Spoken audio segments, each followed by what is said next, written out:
غرور کا انجام ایک سچا واقعہ۔ بنی اسرائیل میں ایک شخص تھا جو بہت بڑا ہی نیک، عابد اور زاہد تھا۔ سب لوگوں میں اس کی بڑی عزت تھی۔ لوگوں میں اس کی نیکی اور پارسائی کا بڑا ہی چرچا تھا۔ اسی علاقے میں ایک شخص اور تھا۔ لوگ اسے بہت برا انسان سمجھتے تھے۔ وہ تھا ہی ایسا بد عمل اور بد کردار، کوئی بھی اسے اچھا نہیں سمجھتا تھا۔ ایک روز اس گناہگار شخص نے دیکھا کہ وہ نیک آدمی ایک میدان میں بیٹھا ہوا ہے۔ ہر طرف تیز دھوپ پھیلی ہوئی ہے، مگر اللہ کے اس نیک بندے پر ایک بادل کے ٹکڑے نے سایہ کر رکھا ہوا ہے۔ گناہگار نے یہ منظر دیکھا تو اپنے دل سے بڑا شرمسار ہوا اور یہ خیال پیدا ہوا کہ اس چلچلاتی دھوپ میں جہاں دور دور تک سایہ نہیں ہے، بادل کے ایک ٹکڑے نے صرف اس لیے اس پر سایہ کر رکھا ہے کہ یہ اللہ کا نیک بندہ ہے، کیوں نہ میں بھی اس کے ساتھ بیٹھ جاؤں۔ کیا خبر کہ اس کی برکت سے اللہ تعالیٰ مجھے بھی بخش دے اور میری خطاؤں کو معاف کر دے۔ یہ گناہگار شخص اس نیک آدمی کے پاس گیا اور اس کے ساتھ سائے میں بیٹھ گیا۔ اس کے بیٹھتے ہی اس نیک شخص کے دل میں خیال آیا کہ یہ زمانے کا بدترین گناہگار اور پوری قوم میں بدنام شخص ہے۔ اس کے ساتھ تو کوئی بھی اٹھنا بیٹھنا پسند نہیں کرتا، یہ میرے پاس کہاں سے آ کر بیٹھ گیا۔ یہ خیال آتے ہی اس نے اس رسوائے زمانہ کو، اس گناہگار انسان کو اپنے پاس سے اٹھا دیا۔ وہ گناہگار شخص اٹھا اور چلا گیا، لیکن بادل کا ٹکڑا بھی اس کے ساتھ چلا گیا اور اس کے سر پر سایہ ہو گیا۔ اس وقت کے پیغمبر کو وحی آئی کہ ان دونوں سے کہہ دیجئے کہ اپنے اپنے اعمال نامہ نئے سرے سے شروع کریں، کیونکہ اس فاسق گناہگار نے جو کچھ کیا، ہم نے اس کے خلوص حسن نیت اور جذبہ شرمساری کے سبب اسے بخش دیا اور اس کی پچھلی ساری خطائیں معاف کر دی ہیں، جبکہ اس نیک انسان کی تمام نیکیاں اور اچھے اعمال اس کے تکبر کی وجہ سے اس سے چھین لیے گئے ہیں۔ ایک سبق آموز کہانی۔ یہ ایک لڑکی کی کہانی ہے جس سے ہر کوئی محبت کرتا تھا، لیکن سوال یہ تھا کہ اس سے شادی کون کرے گا۔ کہا جاتا ہے کہ ایک نوجوان نے اپنے والد سے کہا، میں ایک لڑکی سے شادی کرنا چاہتا ہوں جسے میں نے دیکھا ہے اور جس کے حسن اور خوبصورتی اور دلکش آنکھوں نے مجھے مسحور کر دیا ہے۔ والد خوشی سے مسکراتے ہوئے جواب دیتے ہیں، کہاں ہے وہ لڑکی تاکہ میں تمہارے لیے اس کا رشتہ مانگوں۔ جب وہ دونوں لڑکی کو دیکھنے جاتے ہیں تو والد بھی اس کے حسن سے متاثر ہو جاتا ہے اور اپنے بیٹے سے کہتا ہے، سن بیٹا، یہ لڑکی تمہارے لائق نہیں ہے، تم اس کے قابل نہیں ہو، یہ تو ایک ایسے آدمی کے لیے ہے جو زندگی کا تجربہ رکھتا ہو اور جس پر بھروسہ کیا جا سکے، جیسے کہ میں۔ لڑکا اپنی والد کی بات سن کر حیران ہو جاتا ہے اور کہتا ہے، نہیں، میں اس سے شادی کروں گا، نہ کہ آپ۔ پھر وہ دونوں جھگڑتے ہوئے پولیس اسٹیشن چلے جاتے ہیں تاکہ مسئلے کا حل کیا جا سکے۔ جب انہوں نے پولیس افسر کو اپنی کہانی سنائی تو افسر نے کہا، لڑکی کو بلاؤ، ہم اس سے پوچھتے ہیں کہ وہ کس کو چاہتی ہے، بیٹے کو یا والد کو۔ جب افسر نے لڑکی کو دیکھا اور اس کے حسن سے متاثر ہوا تو اس نے کہا، یہ تم دونوں کے لیے مناسب نہیں ہے، یہ تو میرے جیسے کسی اہم شخص کے لیے ہے۔ اب تینوں میں جھگڑا ہوتا ہے اور وہ وزیر کے پاس چلے جاتے ہیں۔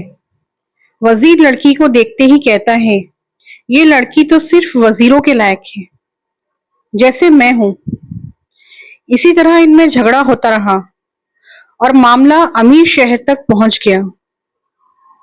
جب امیر نے لڑکی کو دیکھا تو اس نے کہا، یہ مسئلہ میں حل کرتا ہوں، لڑکی کو لاؤ۔ لڑکی کو دیکھ کر امیر بھی کہنے لگا، یہ تو صرف کسی امیر ہی سے شادی کر سکتی ہے، جیسے کہ میں ہوں۔ پھر سب نے بحث کی تو لڑکی نے کہا، میرے پاس ایک حل ہے، میں دوڑوں گی اور تم سب میرے پیچھے دوڑو گے۔ جب بھی پہلے یا جو بھی مجھے پہلے پکڑے گا میں اسی کی بن جاؤں گی اور اس سے شادی کروں گی۔ لڑکی دوڑی اور پانچوں یعنی نوجوان، والد، پولیس افسر، وزیر اور امیر سب اس کے پیچھے دوڑے۔ اچانک دوڑتے دوڑتے پانچوں ایک گہری کھائی میں جا گرے۔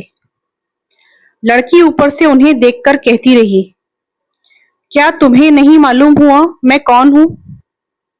میں دنیا ہوں، میں وہ ہوں جس کے پیچھے ہر انسان دوڑتا ہے اور اپنی آخرت اور دین کو بھول جاتا ہے۔ وہ سب میری تلاش میں لگے رہتے ہیں، یہاں تک کہ قبر میں جا گرتے ہیں اور پھر بھی مجھے حاصل نہیں کر پاتے۔ کہانی ہمیں یہ سبق دیتی ہے کہ دنیا کی چمک دمک کے پیچھے بھاگنے سے بہتر ہے کہ ہم اپنے دین اور آخرت پر توجہ دیں، کیونکہ دنیا فانی ہے اور کبھی بھی مکمل نہیں ہو سکتی۔ مولا علی علیہ السلام کا ایک واقعہ۔ ایک مرتبہ مولا علی جنگ نہروان کے لیے اپنے گھوڑے پر سوار ہو رہے تھے کہ ایک نجومی مولا علی کے پاس آیا اور کہتا ہے، اے علی، یہ جنگ آپ مت لڑیں کیونکہ آپ کا ستارہ گردش میں ہے، آپ یہ جنگ بری طرح ہار جائیں گے۔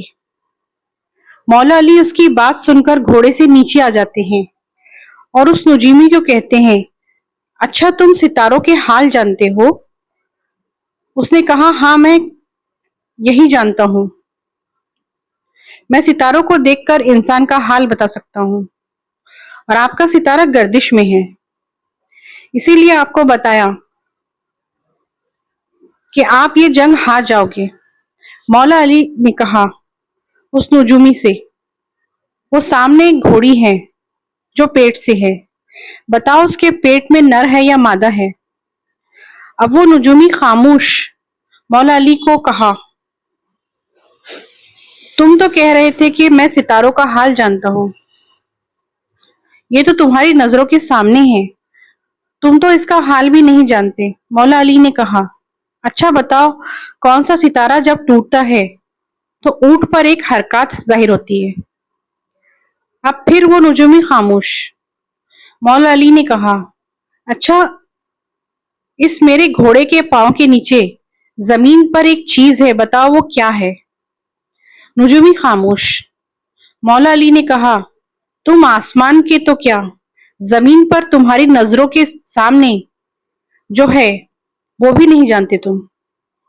سنو اے شخص، میں علی اب تجھے بتاتا ہوں، علی کی زندگی کے سب سے کامیاب یہ جنگ ہو گئی۔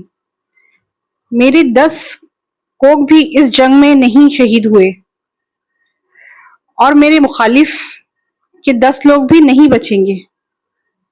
اور پھر تاریخ میں لکھا ہے کہ جنگ نہرواں میں مولا علی کا کوئی ساتھی بھی شہید نہیں ہوا تھا اور مولا علی کے مخالف کے صرف 9 آدمی بچے تھے۔ سبحان اللہ۔ حضرت سلیمان علیہ السلام کا ایک واقعہ۔ حضرت سلیمان علیہ السلام نہر کے کنارے بیٹھے ہوئے تھے کہ ان کی نگاہ ایک چیونٹی پر پڑی جو گیہوں کا ایک دانہ لے کر نہر کی طرف جا رہی تھی۔ حضرت سلیمان علیہ السلام اس کو بہت غور سے دیکھنے لگے۔ جب چیونٹی پانی کے قریب پہنچی تو اچانک ایک مینڈک نے اپنے سر پانی سے نکالا اور اپنا منہ کھولا۔ یہ چیونٹی اپنا دانے کے ساتھ اس کے منہ میں چلی گئی۔ مینڈک پانی میں داخل ہو گیا اور پانی ہی میں بہت دیر تک رہا۔ سلیمان علیہ السلام اس کو بہت غور سے دیکھتے رہے۔ ذرا ہی دیر میں مینڈک پانی سے نکلا اور اپنا منہ کھولا تو چیونٹی باہر نکلی، البتہ اس کے ساتھ دانہ نہ تھا۔ حضرت سلیمان علیہ السلام نے اس کو بلا کر معلوم کیا کہ کیا ماجرا تھا اور وہ کہاں گئی تھی۔ اس نے بتایا کہ اے اللہ کے نبی، آپ جو نہر کی تہہ میں ایک بڑا کھوکھلا پتھر دیکھ رہے ہیں، اس کے اندر بہت سے اندھے کیڑے مکوڑے ہیں۔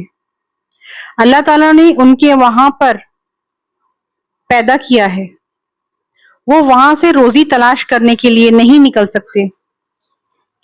اللہ تعالیٰ نے مجھے اس کی روزی کا وکیل بنایا ہے، میں اس کی روزی کو اٹھا کر لے جاتی ہوں، اور اللہ نے اس مینڈک کو میرے لیے منتخب کیا ہے تاکہ وہ مجھے لے کر جائے۔ اس کے منہ میں ہونے کی وجہ سے پانی مجھے نقصان نہیں پہنچاتا، وہ اپنا منہ بند پتھر کے سوراخ کے سامنے کھول دیتا ہے، میں اس میں داخل ہو جاتی ہوں۔ جب میں اس کی روزی اس تک پہنچا کر پتھر کے سوراخ سے اس کے منہ تک آتی ہوں تو مینڈک مجھے منہ سے باہر نکال دیتا ہے۔ حضرت سلیمان علیہ السلام نے کہا، کیا تو نے ان کیڑوں کی کسی تسبیح کو سنا ہے؟ چیونٹی نے بتایا، ہاں، وہ سب کہتے ہیں، اے وہ ذات جو مجھے اس گہرے پانی کے اندر بھی نہیں بھولتا۔ بے شک مکھی کی وجہ سے ایک آدمی جہنم میں چلا گیا۔ رسول اللہ صلی اللہ علیہ وسلم نے فرمایا، ایک آدمی صرف مکھی کی وجہ سے جنت میں چلا گیا اور دوسرا جہنم میں۔ صحابہ نے عرض کیا، یا رسول اللہ صلی اللہ علیہ وسلم، وہ کیسے؟ نبی اکرم صلی اللہ علیہ وسلم نے فرمایا، وہ آدمی اپنے قبیلے کے پاس سے گزرے، اس قبیلے کا ایک بت تھا جس پر چڑھاوا چڑھائے بغیر کوئی آدمی وہاں سے نہیں گزر سکتا تھا۔ چنانچہ ان میں سے ایک شخص سے کہا گیا کہ اس بت پر چڑھاوا چڑھاؤ۔ اس نے کہا کہ میرے پاس ایسی کوئی چیز نہیں ہے۔ قبیلے کے لوگوں نے کہا، تمہیں چڑھاوا ضرور چڑھانا ہوگا، خواہ مکھی ہی پکڑ کر لے آؤ۔ مسافر نے مکھی پکڑی اور بت کی نظر کر دی، لوگوں نے اسے جانے دیا، چنانچہ وہ اس چڑھاوے کی وجہ سے جہنم میں چلا گیا۔ قبیلے کے لوگوں نے دوسرے آدمی سے کہا، تم بھی اپنی کوئی چیز بت کی نظر کرو۔ اس نے کہا، میں اللہ تعالی عز و جل کے علاوہ کسی دوسرے کے نام کا چڑھاوا نہیں چڑھاؤں گا۔ لوگوں نے اسے قتل کر دیا اور وہ جنت میں چلا گیا۔ سبحان اللہ۔